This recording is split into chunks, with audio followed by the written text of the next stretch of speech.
यशस्वी फाउंडेशनच्या अध्यक्षा विनीता जयंत पाटील ताई आपल्यासोबत आहेत. ताई, सर्वप्रथम मीडिया पॉवर लाईव्ह मध्ये स्वागत आहे. नमस्कार. यशस्वी फाउंडेशनच्या मार्फत महिलांसाठी कोणते उपक्रम राबवले जातात, काय सांगाल याबद्दल? यशस्वी फाउंडेशन हे सोशल वेलफेअर ऑर्गनायझेशन आहे. ही आपण याची सुरुवात केली आहे 2018 पासून. तर यशस्वी फाउंडेशन काम करतं महिला सक्षमीकरणासाठी आणि महिला सक्षमीकरणामध्ये जेव्हा आपण काम करत असतो तर त्यामध्ये बरेचसे विषय असतात. म्हणजे सर्वांगीण विकासासाठी आपण काम करत असतो. तर एका महिलेच्या सर्वांगीण विकासामध्ये कुठले कुठले घटक असतात, तर त्यामध्ये तुम्ही आरोग्य घ्या, त्यामध्ये तुमचे प्रशिक्षण असतात, स्वावलंबी करण्याच्या हिशोबाने कुठल्या गोष्टींबद्दल काम केलं पाहिजे आणि एज्युकेशन हा पण त्यातला एक मोठा भाग असतो. त्यामध्ये आपण उद्योग म्हणजे तुम्ही स्वावलंबी बना आणि स्वतः उद्योजिका बना, अशा ह्या पद्धतीने आपण त्यांना मार्गदर्शन करतच असतो. तर एका महिलेचा सर्वांगीण विकास जेव्हा आपण विचार करतो तर त्यामध्ये खूप महत्वाचा विषय जो असतो तो एक तिचं कॉन्फिडन्स बिल्ड करणं. तर कॉन्फिडन्स कधी बिल्ड होतो, तर कोणीतरी आपलंसं असावं जे आपल्याला सगळ्या गोष्टींबद्दल सांगेल आणि जर एखादी गोष्ट आपल्याला माहिती नसेल तर त्याबद्दल आपल्याला माहिती देईल. तर ह्या पद्धतीने आपण काय करतो की जर तुम्हाला उद्योग करायचा असेल किंवा तुम्हाला आता काहीच आयडिया नाही पण तुम्हाला पुढे करायचं आहे काम, तर त्यासाठी सुरुवातीला आपण ट्रेनिंग्स घेतो. मग ट्रेनिंग्स मधनं आपण त्यांना त्या विषयाबद्दल माहिती देतो. बऱ्याचशा गोष्टी असतात त्यातनं त्यांना एक एज्युकेशनच्या माध्यमातून आपण त्या काम करत असतो. तर त्यातनं त्यांची जनजागृती होते. बरेचसे विषय जे माहिती नसतात त्याबद्दल माहिती होते आणि जर आपल्याला इंटरेस्ट आहेच, वाढलाच, तर आपण त्यांना पुढे त्या विषयाबद्दल गायडन्स करतो. त्यानंतर अजून एक खूप मोठा महत्वाचा विषय असतो की एक महिला असते तर ती सगळं घर सांभाळते. त्या घराची एक आणि एक व्यक्तीची ती काळजी घेत असते. पण आरोग्याच्या विषयांनी जर आपण बघितलं तर ती स्वतःबद्दल कधी काळजी घेत नाही. तर त्या निमित्ताने आम्हाला हे बऱ्याच वेळेस निदर्शनात आलं. त्यामुळे आपण एक उपक्रम सुरू केलाय. त्याचं नाव आहे निरोगी सखी. कारण ह्या सगळ्या आमच्या मैत्रिणीच आहेत आणि आमच्या मैत्रिणीची काळजी कोण घेणार, म्हणून आपण यशस्वी फाउंडेशनच्या मार्फत निरोगी सखी हा उपक्रम राबवतो. यामध्ये आपण खूप सिम्पल फॉर्मॅटमध्ये फॉलो करतो. डिरेक्ट आरोग्य शिबिरं न घेता आपण पहिले तुम्हाला चांगल्या आरोग्याचं कसं आपण काळजी घेतली पाहिजे, स्वतःला आपण किती वेळ दिला पाहिजे, आपण आपलं मानसिक आरोग्य आहे, शारीरिक आरोग्य आहे, यासाठी आपण कुठल्या पद्धतीने पुढे हे केलं पाहिजे, विचार केला पाहिजे. तर त्यामध्ये आपण खूप छोट्या छोट्या सिम्पल सिम्पल गोष्टी सांगतो की आपल्या डेली लाईफमध्ये म्हणजे लाईफस्टाईल चेंजेस काय करायला पाहिजे. त्यामध्ये तुम्हाला कुठला आजार झाला पाहिजे असं नाहीये, पण जो आजार होण्याचे चान्सेस आहे हे आपण कसे कमी करू शकतो एक हेल्दी लाईफस्टाईल च्या थ्रू. मग यातनं महिला व्यक्त होतात. कारण एका ओपीडी मध्ये जाऊन डॉक्टरशी भेटणं, बोलणं ते वेगळं पडतंय आणि एखादी मैत्रीण आपल्याला घरी येऊन भेटत असेल, ती डॉक्टर असेल, तर तिच्या समोर आपण चांगल्या पद्धतीने व्यक्त होतो आणि ह्या माध्यमातून आम्हाला खरंच खूप छान पद्धतीने आमच्या मैत्रिणींच्या आरोग्याची काळजी करायचं एक चांगलं साधन आणि एक चांगलं वे मिळालाय. तर आरोग्याची काळजी झाली. त्यानंतर आपण म्हटलेच मी तुम्हाला की ट्रेनिंग्स आपण घेतो. ट्रेनिंग्सच्या माध्यमातून आपण खूप वेगळ्या वेगळ्या फील्ड्स बद्दल आपण ट्रेनिंग्स घेत असतो. मग आपण त्यामध्ये मशरूम फार्मिंग असेल, जे घरी बसल्या तुम्ही छोट्याशा खोलीमध्येही तुम्ही करू शकता मशरूम फार्मिंग. तर ते असेल, ऑर्गॅनिक फार्मिंग असेल. त्यानंतर आपण आता आर्टिफिशियल ज्वेलरीचं प्रशिक्षण देतोय. त्यामध्ये आरी वर्क आलं. त्यामध्ये अजून आपण बरेचसे म्हणजे उद्यम आधार काढण्यापर्यंत आपण त्यांना मदत करत असतो. ट्रेनिंग्समध्ये आपण खूप बरेचसे ट्रेनिंग्स घेत असतो. आता खूप जास्त सांगू शकत नाही. पण असा तो विषय असतो. ट्रेनिंग्समध्ये आपलं एवढंच म्हणणं असतं की फक्त पुरतं म्हणजे थांबलं नाही पाहिजे. शिकायचं आणि थांबायचं, त्याच्या पुढे काय? तर त्याला तुम्ही एखाद्या उद्योगामध्ये कन्व्हर्ट केलं पाहिजे, हे आमचं मानस असतं त्यातनं. आणि आमचं एवढंच मत असतंय की तुम्ही तुम्ही बिझनेस वुमन झाले पाहिजे. इन्स्टेड ऑफ बिकमिंग म्हणजे कुठेतरी एक लेबर म्हणून किंवा कुठेतरी कोणाच्या अंडर काहीतरी काम केल्यापेक्षा तुम्ही स्वतः उद्योजिका व्हा. एवढंच आमचं त्यातनं मानस आहे. ग्रामीण भागामध्ये सक्षमीकरण करत असताना कोणती मोठी उणीव भासते, काय सांगाल याबद्दल?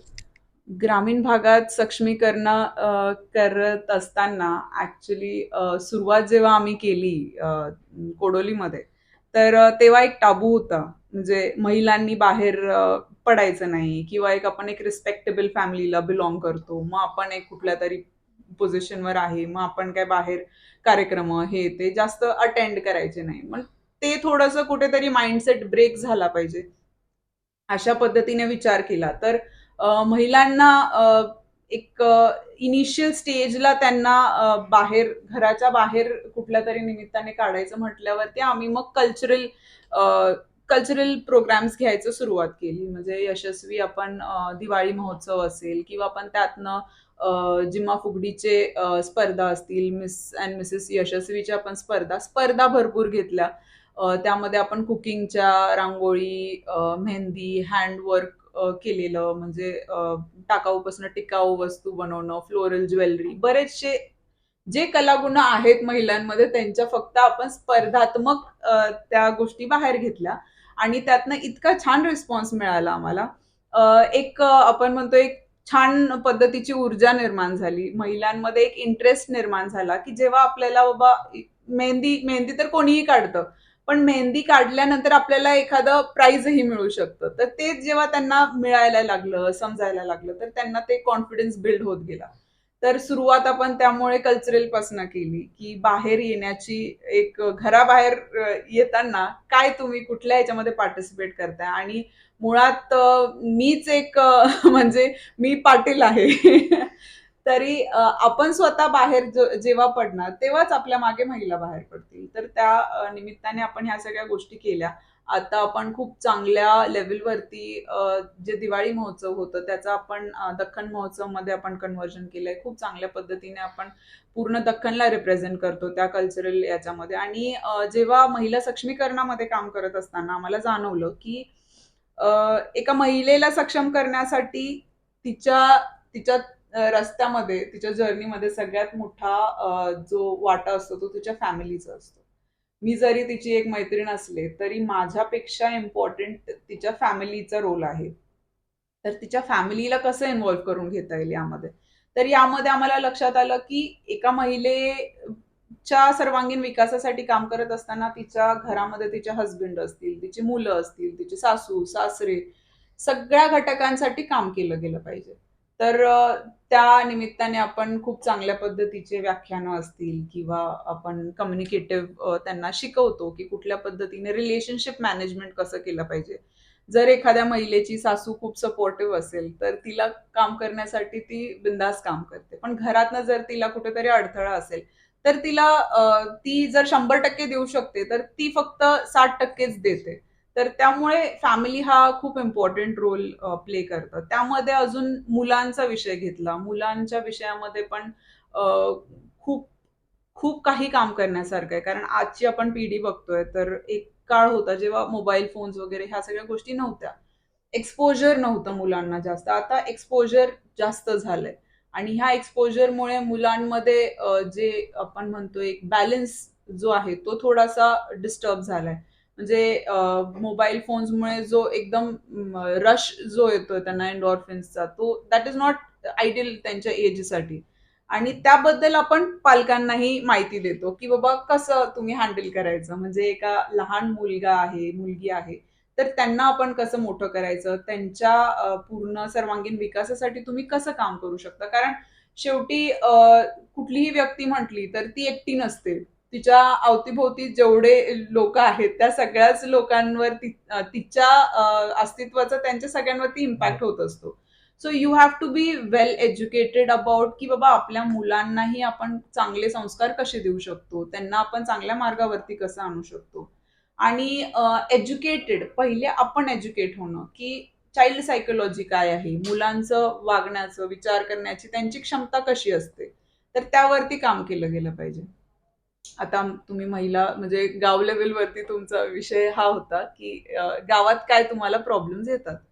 तर प्रॉब्लेम्स तसे ॲज सच काहीच येण्याचे हे नाहीये, विषय नाहीये. कारण स्वतः जेव्हा एका महिलेने ठरवलं ना की मला हे करायचंय, तर तेव्हा ती तिथपर्यंत पोहोचते.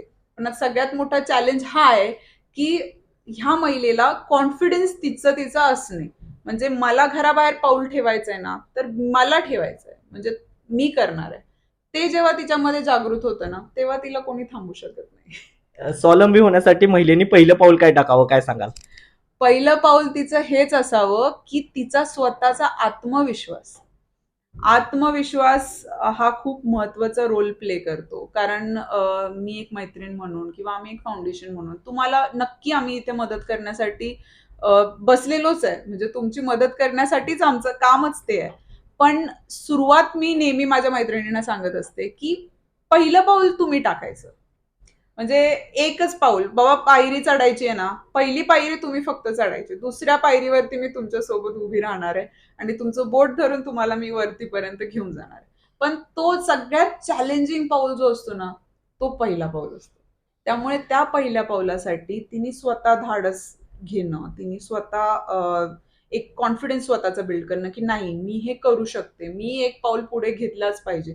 जेव्हा ती स्वतः तयार होते ना, तेव्हा मग तिला कोण थांबवू शकत नाही. पुढच्या दुसऱ्या पायरीपासून आम्हालाही बोट धरायची गरज पडत नाही. एवढ्या सक्षम आहेत ह्या महिला.